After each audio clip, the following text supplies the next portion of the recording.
What's up, guys? We got to talk about the Eagles, and mainly we got to talk about Jalen Hurts. Now, Howie's probably had the best offseason I've ever seen from him. To go get Jordan Davis in the first round, to trade for A.J. Brown, which nobody saw coming, and to get him for, it was a first and a third. I thought that was relatively cheap. To get A.J. Brown now, and to get Nakobe D in the third round. I have my concerns about his injury, but it's really a low risk, high reward pick. And if he works out, you got a first round talent linebacker in the third round. So there's that. And to get Bradberry the other day, and now there's actually guys lining up to go like trade Boston. There's guys lining up now to come to Philly and play for the Eagles, which I never thought would be a case this year. But it's because Howie's had a really great offseason, and we've gotten a lot of pieces that we needed. So where does that leave us at? It leaves us where Jalen Hurts has absolutely no excuse this year. I don't want to hear the excuse that a lot of Hurts defenders had last year of, oh, well, it was really his first year because it was his first year starting the entire year. I don't want to hear any excuse like that this year. Jalen Hurts has everything he needs, and this is his third year now. We're getting close to the point where we have to make a decision on him. And Howie's done everything he could to put him in position to win. Like I said, to get A.J. Brown. Now you pair him with your first round pick last year, Devontae Smith. You have Quez Watkins in the slot. And then you get into the Devon Allens and John Hightowers. Jalen Rager at best is receiver 5 on this team. And even that's debatable. And that's the way it should be. Hopefully they trade him. I've seen him a lot in some trade rumors. So hopefully that gets done. But if not, hopefully he's not taking reps away from guys who should be playing.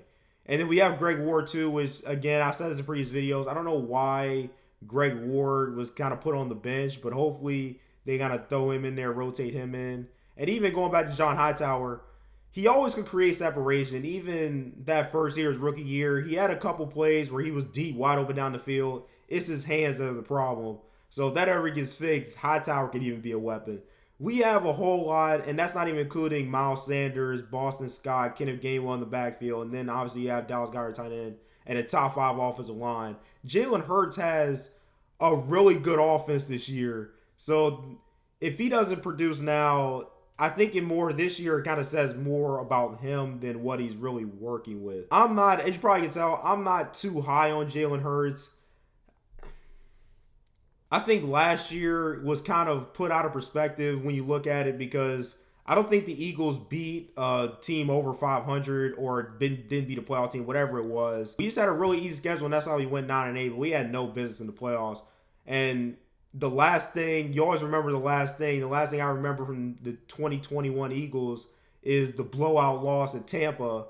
So, and in my mind, that game was 31-0. That game was not 31-6, 15-60, whatever it ended as. Because that game was over when it got 31-0 and probably over before then. Seeing that and then seeing how he played in big games, the Cowboys games, and even the Giants game, the first one that we lost where Rager had drops that ultimately cost us the game.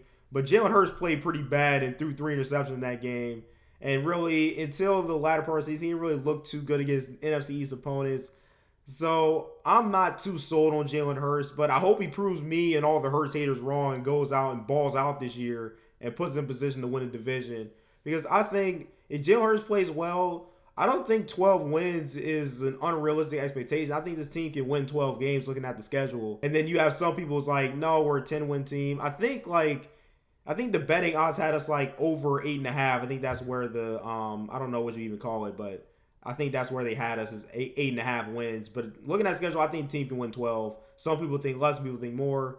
But I think this team has a chance to be really good, but it has to be on Jalen Hurts to lead this team. And he has to play well, and I don't want to hear any excuses if he doesn't play well. So, yeah, that's my thoughts on Jalen Hurts and what I expect from him this year. What do you guys think? What are you guys expecting from him?